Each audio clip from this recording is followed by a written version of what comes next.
welcome home. How was your day at work today, sweetie? Well, I'm just happy that you're home. Here, come on. I learned some fun stuff I want to share with you that I learned while studying today. Okay, so, my professor helped me look over a bunch of things for my thesis. And they pointed me towards a section of the university's library that I hadn't been in before. I found this big book that I can only describe as a tome from like a video game or fantasy novel. Or maybe Indiana Jones. But anyway, I spent a solid 5 hours trying to parse through it, and it made my head hurt. Hey, that doesn't mean you can pat my head. I just said it hurt.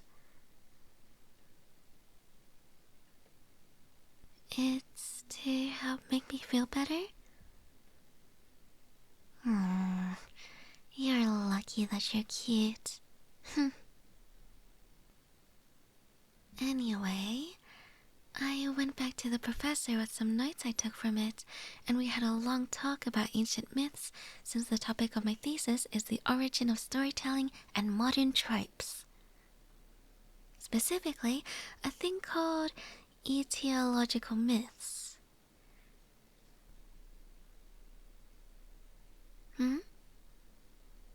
An etiological myth is a myth that explains the origin of something. Oh, I want to tell you about my favorite one. Want to hear it? Okay, so you know the ancient Greek goddess Artemis, right? And do you know the constellation Orion's belt? So Artemis was famously the hunting and moon goddess of ancient Greece. Well, she doesn't actually get the moon's symbology until Rome, when she becomes synonymous with Diana, the Roman version of Artemis, but I'm rambling, I'm sorry. Stop hugging me! I am not cute when I ramble. It's embarrassing. You'll let go if I admit I'm cute when I ramble? Well, then, I guess you'll just have to keep hugging me then. Moving on. So, Artemis is really like a hunting goddess, right? And Orion is actually known as the best hunter ever. So obviously, they should get along. And they do. Really well, actually. But, sorry, I skipped some parts. So first, Orion is this big cool hunter, and he falls in love with this nymph, Merope. But she is one of the 7 nymphs that hangs around Artemis. Orion doesn't actually know that yet, by the way. So he eventually finds Merope and her sisters and chases after her. Merope and the other nymphs don't know what he's after, so they beg Artemis to save them. So she turns them into doves. And then Artemis begs Zeus to help them, who turns them into stars, which is super strange, by the way, since later Artemis does the whole star thing herself. Like, I don't know why she needed Zeus to do it that time, and not after that, or maybe she learns how to do it after seeing Zeus do it? I don't... Hey, you can't just give me a kiss when I'm in the middle of a story.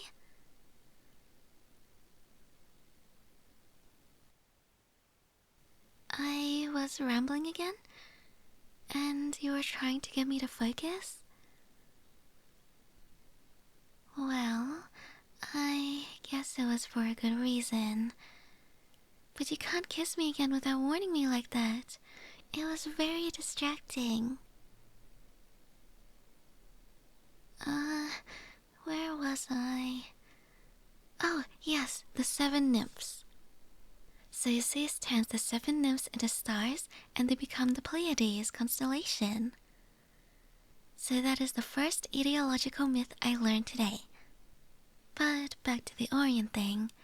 So after Orion accidentally scares the nymphs, Artemis shows up to demand what the heck just happened. But when she finds out Orion, she's super impressed by him. Then they go on a bunch of hunts together and grow super close. Are you following along?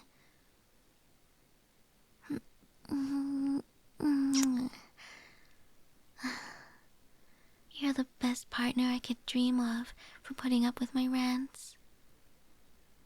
I know you aren't really big into history, but I'm thankful that you listen to me. What? You to listen to me read a fine book? Hey, I'm trying to make this fun for you too. I don't want my stories to be compared to reading from a fine book. Hey, you're tickling my tummy. You know I'm ticklish there. Bad, bad. How would you like it if I tickled you back, huh? What? You're not ticklish at all? That's not fair. You want me to continue my story? But you just got off work and I already bothered you enough with it. You look forward to my stories? Really? You don't just put up with them, but actually look forward to them? Oh. You can't just say something so sweet and act like you didn't do anything. You are the partner that I couldn't even dream of having. It makes me want to just stay up all night with you because my dreams wouldn't be able to hold a candle to you. I love you, honey.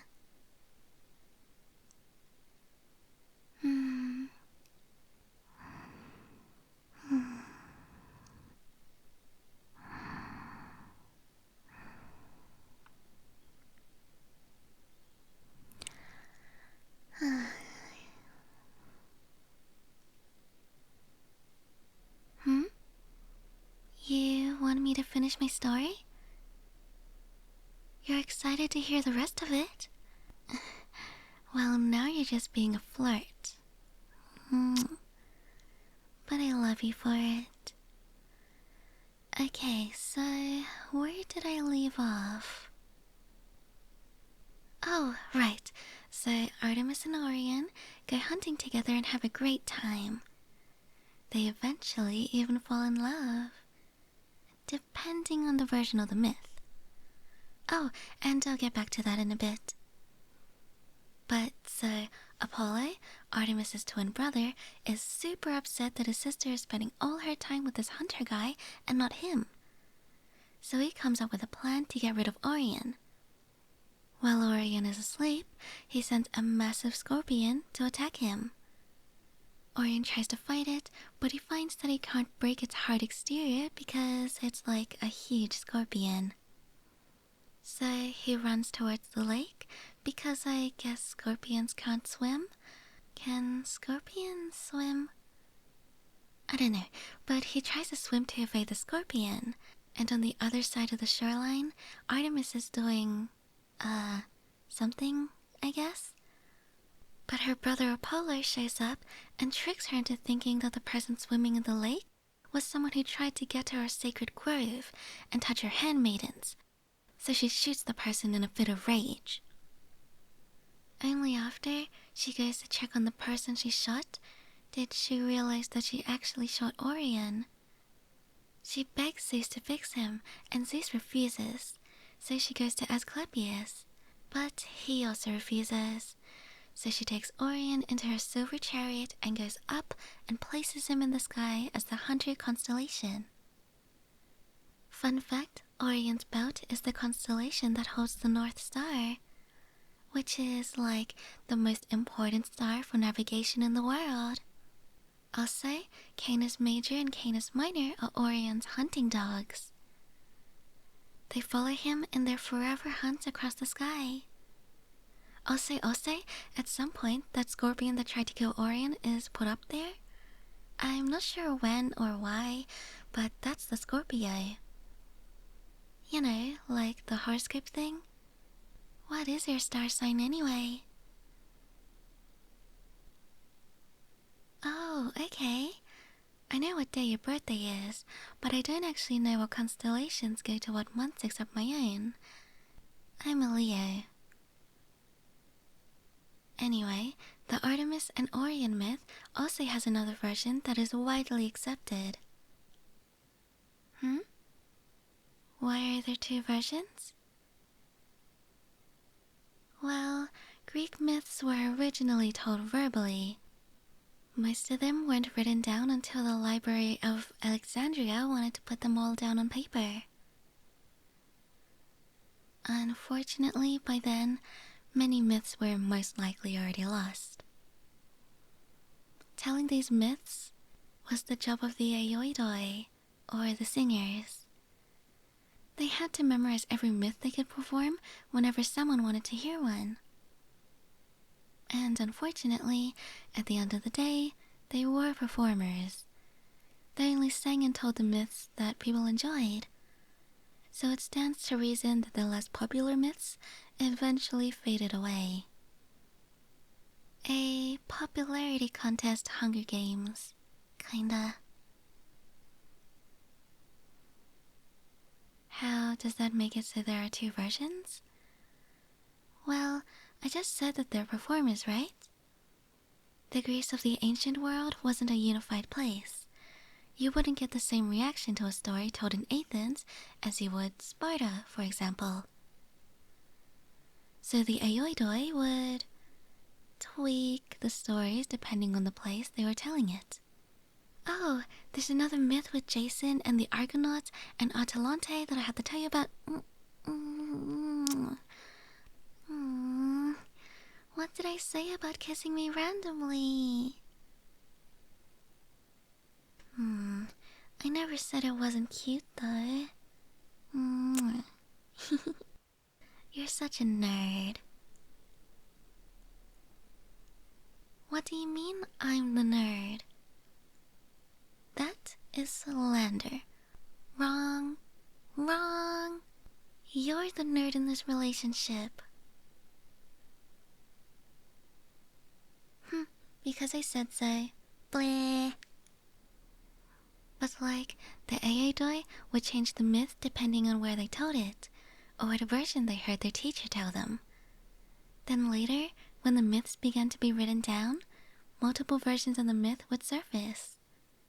Oh, but here's the actually interesting part of specifically etiological myths for my thesis. No matter how much they change, they are still the same myth. How is that possible? Well, each etiological myth can be broken down into story beats. They're meant to teach the origin of something, and so long as the ending is the same, it doesn't matter what happens in the middle. Like here, I'll explain the Artemis and Orion one for you, sweetie. Point A is Artemis and Orion are good friends or lovers, and they hunt a bunch together. Point B is somehow, for some reason, Artemis kills Orion. And point C is that Artemis puts him in the stars as the hunter constellation, either as a reward or a punishment. In one version, Artemis and Orion are lovers, and their love is tragically denied by a jealous brother who tricks his sister into killing her love and places him in the stars so that she could forever see him. In the other, Orion is a deceptive womanizer who does bad things to Artemis's handmaidens and is placed in the stars as a punishment, never seeing the afterlife and being hunted by Scorpio forever. See? Those two stories are almost completely different, but if you look, they're exactly the same. Points A, B, and C are the same, and the end result is why the hunter constellation is in the sky, because that's the point of the myth, to explain something in the natural world. Why does thunder happen? Because Zeus is angry. Why do volcanoes rumble? Because Hephaestus is working his forge.